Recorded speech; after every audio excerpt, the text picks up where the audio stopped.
Majini maana kuna uvumi, watu wengine wanasema hata kwenye majumba yetu tunapokaa wanakuepo, wengine wanasema kwenye chooni kule wanakuepo. Yani majini, hasa makazi yao maalum ni wapi? Majini wana makazi mengi. Na makazi mengi. Hiyo ya chooni ni kweli kwa sababu ipo hadithi kwamba unapoingia chooni unamwomba Mwenyezi Mungu akuepushe na majini, mashaitani wa kijini, wanawake na wanaume. Ipo hadithi hiyo. Na kuna sharti pia la kuingia chooni kwa kutanguliza mguu wa kushoto, na unapotoka unatanguliza mguu wa kulia. Pia kuna falsafa hapa Mtume ameikusudia, si maneno ya vitu vya kawaida. Na ndio maana wenzetu watafiti wakiona jambo ambalo Mtume SAW kalizungumzia, wanajaribu kuitafutia yani Mtume alilenga nini. Mfano ndio watu wamekuja kugundua leo kwamba mwanadamu ana uzito upande mmoja, kwa sababu moyo wa mwanadamu robo 3 ipo kushoto. Kwa hiyo robo moja ile ipo kwenye mstari unaogawa kifua. Kwa hiyo moyo wa mwanadamu si mkubwa huko upande wa kushoto. Robo 3 iko huko. Kwa hiyo mwanadamu ana uzito upande mmoja. Kwa hiyo ndio maana Mtume SAW wamekuja kugundua na sayansi kwamba kwa falsafa aliyoitumia Mtume SAW kuna vitu wamevifundisha kwamba mwanadamu anakuwa na uzito upande mmoja. Kwa hiyo unapoingia chooni, ikiwa umetanguliza mguu wa kushoto mguu wa kushoto, kwa hiyo unakuwa uzito wote unarudi nyuma. Kwa sababu umetanguliza mguu wa kushoto. Uzito utakuwa unarudi nyuma. Kwa hiyo kama utakumbana na wewe sheitani, mfano umeingia umesahau kuomba ile dua, kwa sababu wengi hawajui na wengi pia wanajisahau. Unaweza kama umeingia ukakumbana na upepo wa jini.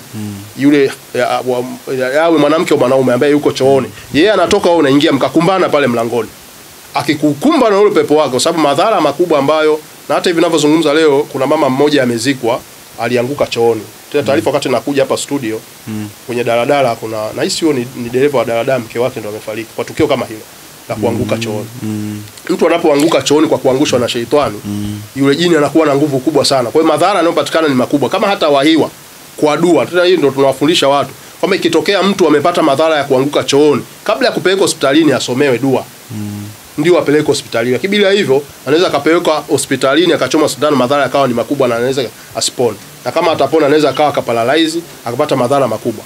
Kwa hiyo mtu anapokuwa sasa ametanguliza mguu wa kushoto akakumbana na yule jini, akimkumba ule upepo wake, ataangukia nje, hataangukia ndani ya chooni, kwa sababu chooni akianguka madhara yake ni makubwa. Na yule jini anahitaji akuangushie chooni, nguvu yake kubwa iko sehemu chafu, sababu ni majini wachafu. Na kama wakati unatoka yule jini anaingia akakukumba upepo wake, ukiwa umetanguliza mguu wa kulia lazima uangukie nje. Wewe hutaangukia ndani tena. Ndio wanasayansi wakagundua falsafa ya Mtume SAW, ndio wakaja akagundua kumbe mwanadamu anakuwa na uzito upande mmoja. Na hii ndio sababu kwamba hata mtu anapoingia msikitini atakiwa atangulize mguu wa kulia. Kwa nini? Inawezekana wakati unaingia kwenye kile kizingiti cha mlango ndio unaingia ndani pale. Japo kuna dua ya kusoma kuingia, lakini inawezekana ndio unaingia ndani. Ikaja shoti ya ghafla, labda ukapigwa na kitu chenye ncha kali, au ikatokea dharura yoyote ukapigwa na shoti kama ya umeme, basi pale ukianguka ukiwa umetanguliza mguu wa kulia utaangukia ndani ya msikiti. Kama ni kufa utakufa katika nyumba ya Mwenyezi Mungu Subhanahu wa Ta'ala. Na wakati unatoka pia utatanguliza mguu wa kushoto, uzito unarudi nyuma. Kwa hiyo kama imekupiga shoti ya ghafla, ukianguka pale ili ufie msikitini, utarudia msikitini unanufa katika nyumba nyingine. Allahu Akbar. Wataalamu ndio wamekuja. Sasa bila utafiti ndio yanayosema kwamba yani dini bila sayansi sana mtu anakuwa kipofu. Kwa hiyo kuna vitu vingi vinahitaji utafiti. Kwa hiyo mtu mwingine anakimbilia kupinga bila kufanya research. Kwa hiyo watu wafanye research kwanza kwa haya ambao waliyazungumza. Lakini tunaona mengi yameshafanywa na wanavioni waliopita, akiwemo Ibn Taymiyyah, mwanachuoni mkubwa, shekhi anayetegemewa na madhehebu mengi wanategemea katika fatwa zake. Kabla tujaenda mbali hapa, tuwape faida watu ambao labda anaweza kawa wamesikia kisa hiki cha chooni wakawa hawafahamu. Muislamu anasoma dua gani anapoingia chooni? Dua ipo kwa ufupi sana tu, yani anatamka maneno gani? Anatamka bismillahirrahmanirrahim, inni a'udhu bika min al-khabathi wal khaba'ith. Yani nimeyazungumza tu kwa kifupi kwamba ile khabath kwa Kiswahili yani ni jini mchafu wa kiume na wa kike. Kwa hiyo ni majini wa aina mbili. minal khubuthi wal khaba'ith, labda nitamke kwa hivyo. Kwa hiyo ndio hiyo hadithi ambayo Mtume SAW imefundishwa kwa ajili ya mtu anapoingia. Umeeleweka. Kwa hiyo kwa maneno kwa kifupi ndio hivi. Na kuingia msikitini mara nyingi sana watu wengi tunayasahau kuya na ya msikitini. Ile ya msikitini nakumbuka tu mimi nilizoea, kwa sababu unaweza kusema bismillahirrahmanirrahim. Kuna maneno mengine ya kuongezea, lakini wengi sana tumezoea unaweza kusoma bismillah tu wakati unaingia. Okay. Kwa hiyo ndio mara nyingi sana hizi dua zina umuhimu sana, japo vitu ambavyo tunakuta tunavipuuzia, lakini sehemu kubwa sana, mfano kama sisi watu tunaofanya dua mara nyingi sana tunajitahidi kusoma dua za kinga. Dua za kinga. Sawa sawa. Wanauliza na kutoka chooni ipo? Mimi naona hii tungeikatisha kwanza. Tungeikatisha kwanza, tuendelee. Na nataka nikuulize swali hili. Swali langu linasema watu wamekuwa wakishirikisha sana waganga wa kienyeji. Yaani watu wanashindwa kutofautisha kati ya mganga wa kienyeji, wale wapiga manyanga wale, na waganga nyinyi ambao ni wahadhiri lakini bado mnafanya kazi za kutibu watu. Watu wanaona nyinyi ni kundi moja. Elimu yake ikoje? Kwanza nataka watu wajue. Kwanza uganga kwa mujibu wa Uislamu si haramu. Uganga kama uganga si haramu. Ile uganga ambao ni haramu ni uganga wa kishirikina. Ni uganga wa kishirikina. Kama yani mfano kama mtu labda unamchinjia mnyama kwa maana ya kumpa yule sheitani, anahitaji anadai kitu fulani.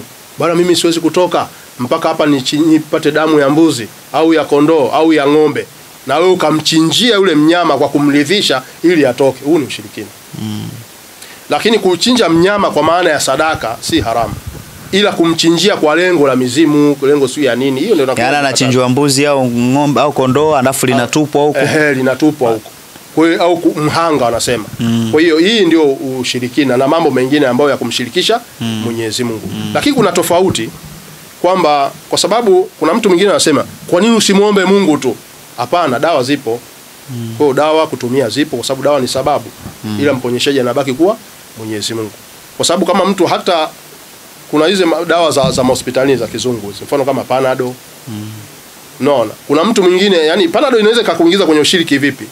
Sema mimi bwana siwezi kupona bwana mpaka ninywe Panado. Lakini sisi tunaamini kwamba mtu haponi ila kwa idhini ya nani? Ya Mwenyezi Mungu. Kwa hiyo ndio tiba inakuwa hivyo. Lakini wasa kuna ambao labda tiba ya shiriki ni ile mtu anategemea kama ni jini, anamtegemea jini huyo ndio ammalizie kila kitu, ndio amlinde, afanye nini. Yani kuna baadhi ya mambo ambayo unatoka kwenye ya kumtegemea Mwenyezi Mungu.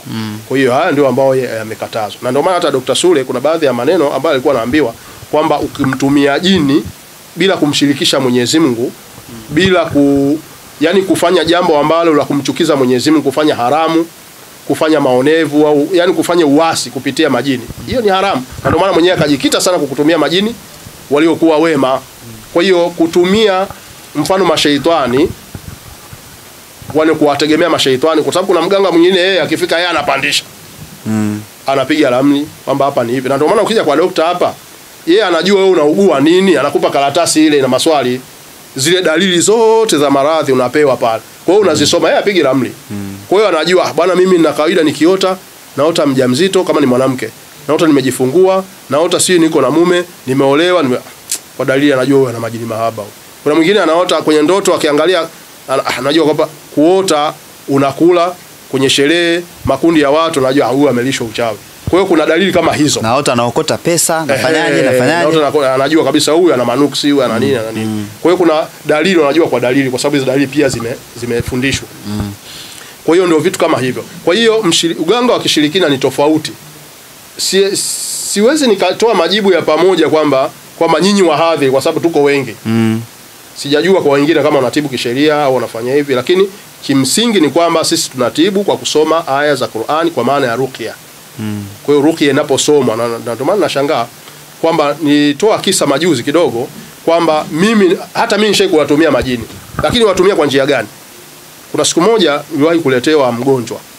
Alikuwa ni kijana tu hivi, alikuwa bado anasoma, lakini huyo kijana wakati yuko shule alikuta anasikia maumivu kwenye mgongo.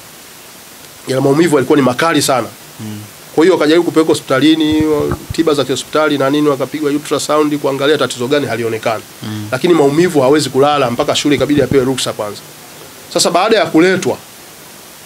ya kuletwa kwangu mimi, kuna mtu alimuelekeza tu kwangu, akampa namba, akaelekezwa akaja kwangu. Nikamsomea ruqya. Baada ya kumsomea takriban masaa mawili hivi, nikaona zile dalili, kwa sababu muda mwingine wanaofanya dua huwa wanajua. Mtu kimwekea mkono unajua huyo ana sheitani au hana. Kuna dalili tu. Hizi kwa ambao wanafanya tiba wanaweza wakanielewa vizuri, tofauti mtu mwingine akanihoji unajua juaje. Lakini ukimwekea mkono kuna hali fulani unaiona kupitia mkono wako. Aidha unaweza kukuta ana sheki kidogo hivi, au unakuta mishipe inavutana, unakuta mkono wako kama unakaza, au kuna vitu unakuta vinacheza kwenye mkono wako hivi, unajua huyu ana kitu. Sasa baada ya kumsomea nikamwona ana dalili, lakini alichukua muda mrefu sana kupandisha, kama takriban masaa mawili. Baada ya kupandisha yule sheitani akapanda. Nikamhoji, wewe ni nani? Na tuna kawaida ya kuuliza tujue ametumwa au kamuingia, kwa sababu lazima umjue una jini wa aina gani.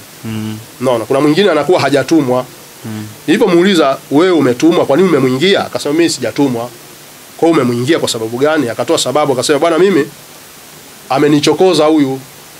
Kwa hiyo alivyonichokoza nikaamua kumdhuru. Nikamwambia amekuchokozaje? Kwa sababu yeye hakuoni na wewe ndio unamuona, amekuchokoza vipi? Akasema bwana, sababu za mimi kumdhuru huyu kijana.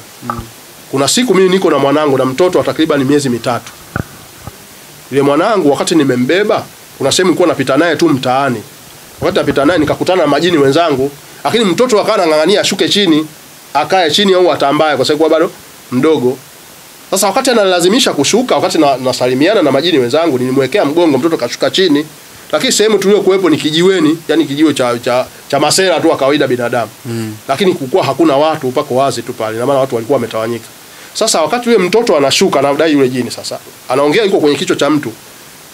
Wakati anageuka nyuma, anamcheki mwanae labda amezungukia wapi, akamkuta yule mtoto ameenda kukalia lile gogo ambao pale ni maskani pale watu wanakaa kwenye gogo. Anasema ni gogo la mnazi ambao limewekewa matofali huko, afu gogo limewekwa pale watu wanakalia. Sasa wakati yule mtoto ameenda kwenye gogo, anasema kuna huyu kijana alikuja, akaja kakaa kwenye ile gogo, akia kama amemkalia mwanangu. Kwa hivyo mkalia mwanangu, mimi kwa hasira, wakati naongea na wale majini wenzangu, kwa bahati kucheki mbele hivi ile sehemu nikaona kisu. Yaani maana yake ni Uswahili, lakini akadai yeye akaona kisu. Sasa sijajua kwamba kisu hicho ilikuwa sijahoji kama ni katika visu vya majini au visu vya watu kawaida. Akasema mimi nilienda nikachukua kisu kwa hasira, nikaja nikamchoma yule kijana kwenye mgongo hapo. Nikamchoma na kile kisu kwa hasira, nikakiacha hapo. Alafu nikamchukua mwanangu nikaondoka naye. Akasema ndio maumivu alianza kuyasikia hapo, ila kwa sababu nimemchoma muda huo yeye amesikia siku nyingine iliyofuatia akiwa yuko shule. Akasema ndio mimi, lakini sikuingia kwenye mwili wake, mimi nilimchoma nikaondoka zangu. Sasa akasema maumivu anayoyapata ni kisu. Tukamwambia kwa hiyo kisu hicho umemchoma wewe? Akasema ni mimi nimemchoma. Akamwambia huoni kwamba umemdhulumu? Kwa sababu kama alimkalia mwanao huyu hakuoni na hajamuona mwanao, huoni kwamba umemdhulumu kwa makosa? Sasa baada ya kumlingania hivyo, unajua majini muda mwingine ukiwaambia maneno ya ukweli na kuwaofisha na Mungu, anaanza kulia. Akasema basi mimi nimekosea, ni kweli mimi wao nyinyi hamtuoni. Akasema sasa mimi nakuamrisha, nataka utoe hicho kisu ili kijana aweze kupona. Nikamwamrisha yule jini akafanya kile ninachotaka, akageuza mkono nyuma, kaukunja, akaja akachomoa, akatoa mkono kwa nguvu hivi. Japo mimi kisu sikioni, akaniambia tayari nimeshakitoa. Nikamwambia sasa una uhakika kwamba hana madhara aliyobaki? Akasema hakuna madhara.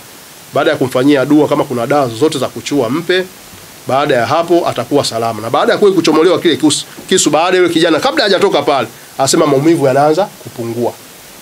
Kwa ile athari ya kile kisu ikawa imeanza kutoka. Baada kama siku 2 yule kijana akaruhusiwa kwenda shule. Kwa hiyo mimi nimemtuma jini akafanya kazi ambayo nimeamrisha. Sasa Dr. Sule alivyosema mimi naweza nikamtuma jini akafanya kitu fulani, kuna watu wametafsiri tofauti, wasema Dr. Sule anamiliki majini. Hakusema anamiliki, hajasema kauli hiyo. Amesema naweza kumwamrisha jini afanye kitu fulani kama mimi nilivyofanya. Kwa hiyo watu wanamnukuu tofauti, na ndio maana ukishageuza tu maana unaweza ukabadilisha tafsiri ya kile kilichosema. Kwa hiyo ndio maana wengi sasa kama haya anamiliki majini, mbona hakuna mambo gani majini? Kwa hiyo watu inawezekana wamemuelewa vibaya. Kwa sababu mwenyewe yupo na video zake zipo, kuna maneno wanamlisha sio sahihi. Sawa sawa. Kwa hiyo ndio hivyo. Sawa sawa. Naam. Mimi najua tunazo story nyingi, tunayo mambo mengi ya kuzungumza mimi na wewe, na naamini baada ya hii interview mimi na wewe yataibuka maswali mengi kwa watu wengi tofauti tofauti. Zitaibuka mada nyingine, zinaibuka mpaka misikitini kwa ajili ya kuzungumza haya. Lakini lengo ikiwa ni kuhakikisha tunapeana elimu. Sasa kabla mimi sijamaliza, cha kushauri kwa watu ambao wao wako njia panda, wanashindwa kuelewa majini kweli au ndugu zetu sisi Waislamu majini, au yaani unawashauri kitu gani hao? Kwanza mimi nataka watu wafahamu. Unajua mashehe wengi wanajua hili. Lakini kuna wengine wanataka kuweka kona tu. Kwamba hata tukiangalia ukisoma Qur'ani sura 46 aya 29. Pale tunaambiwa kwamba Mtume SAW alivyoambiwa tulivyokuletea kundi la majini likaja kusikiliza Qur'an.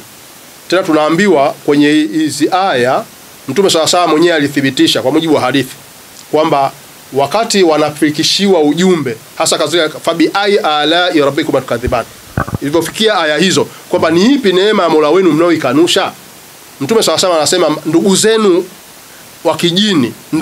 wa kijini wametoa majibu mazuri kuliko majibu waliotoa binadamu. Haya ni maneno, ni hadithi. Na ukitaka pia hata ukienda katika tafsiri ya Shayban al-Farsi ile sura ya 46 aya 29 mpaka 30 pale ukishuka chini ameweka ufafanuzi na zipo hadithi. Tafuta kitabu kimoja kinaitwa kinga ya mwanadamu kutokana na majini na mashaitani. Hadithi hizo unazikuta, au al-wiqayatu minal jin wal ins wa shaitan. Kwa hiyo hivi vitabu pia vipo vitabu vingi tu, mashehe wanafahamu hizi hadithi zipo nyingi tu. Kwa hiyo kwamba wapo ndugu wa kijini ambao ni Waislamu. Wapo. Sasa kama tunavyozungumza tena hadithi inaeleza kwamba Mtume alivyopelekwa kwa binadamu ndivyo alivyopelekwa kwa majini. Maana yake wapo mpaka maswahaba. Naongeza lingine ili tunaomba mashehe, naamini kwamba wapo maswahaba katika majini. Kwa maana ya swahaba ni wale ambao walifundishwa na Mtume live. Na tunaambiwa kwamba Abdullah bin Mas'ud kuna msikiti ambao unaitwa msikiti wa majini, ambao ndio hapo Mtume SAW aliondoka na swahaba mmoja akaenda, na hiki kisa na hisi Dr. Sule alishakizungumza. Alienda akacholewa duara, Mtume yeye akavuka ile duara akawa anatoa darasa kwa majini.